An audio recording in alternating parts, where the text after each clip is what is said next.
Hello, welcome back to my garden. Keen eye of you may have noticed there's something different here at the front of the veg garden. Over the weekend, I started to clear out these two strips right here in front of the veg garden, and previously, some of you older followers, people who've been following me for a while, oh, by the way, thank you to all the new subscribers and welcome to the channel. I always try to thank you guys because without you guys, I would just be standing here talking to myself, and that's just weird. So what I did was I started weeding out this section. Once these sections were weeded out, then what I did was I mended the soil on both sides, and then I planted two different things.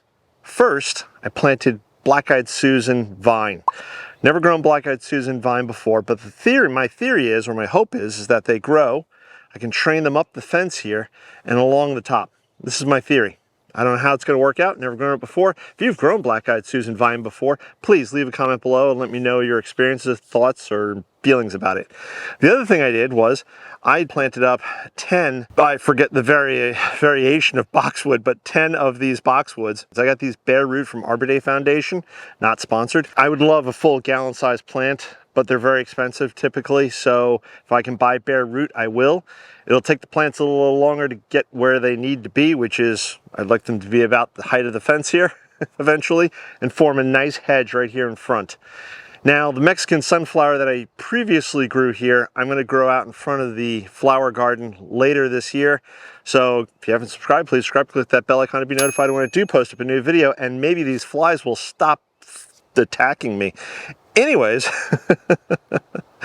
so yes, hopefully I'll have the Black-Eyed Susan vine going along the front here, and hopefully within 5 to 8 years, maybe, I don't know how quickly they'll grow. Hopefully these boxwoods will fill in this space and come to about here, which then means this space of the fence line will be exposed, but I'm okay with that because I have my daffodils here, which is a nice thing to have in the springtime.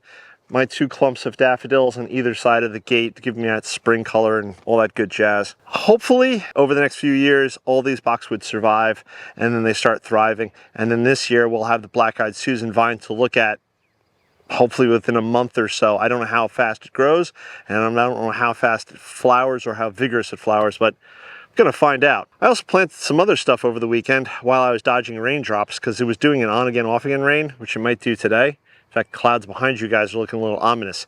So let's go over and take a look at that. So the other thing I did over the weekend, as I was just stating before, dodging raindrops, was I expanded this bed a little bit here. But as I've mentioned in a lot of my previous videos, I still have a lot of stuff to plant out. So I had some extra dirt, compost to use, and I had some cardboard available. So what I did was I just put it down. Again, no dig. Just mowed the grass down as much as I could, and then I put the cardboard on top of that and began planting into that. What I have over here is some dark opal basil. If you hear any lawnmower noise, I do apologize. Gentleman next door is mowing the lawn. Then I have some cherry brandy rudbeckia up here. Behind all this, I have some dahlias. Over at the edge, I have pink goblin veronica. Never grown that variety before, so hopefully that'll be fun and cool. And in the back, I have a few zinnias. I believe one is giant orange and the other two are queen lime blush. So hopefully most of this survives, and hopefully there'll be a lot to really look at come the summertime so far as the flowers and whatnot. The dark opal basil I grew last year in one of my other beds, and that one has a lovely flower on it. It's just an oddball, and I like it, so like I said, stuck it in the bed. So quite a few of these others are perennials, and I probably planted them a little too close, but hopefully they, again, survive or thrive and grow. And then hopefully over the next, I don't know how many more weeks, but I can get the rest of the beds mowed down and hopefully get a lot more stuff planted, because there is a lot more stuff to be planted. But I think, I don't know if we're going to do I'm going to do a Wednesday video this week. I have a bunch of stuff to catch up on, but definitely Friday, I believe, I'm going to do a garden tour. Now, I'm not sure if I'm just going to do a flower garden tour, or if I'm going to do the whole property garden tour, or a veg garden tour.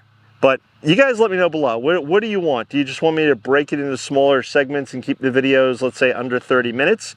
Or do you want me to just walk around the entire property showing you everything that's going on and growing from the orchard out to the front beds, to the flower garden, to the vegetable garden, the rose garden?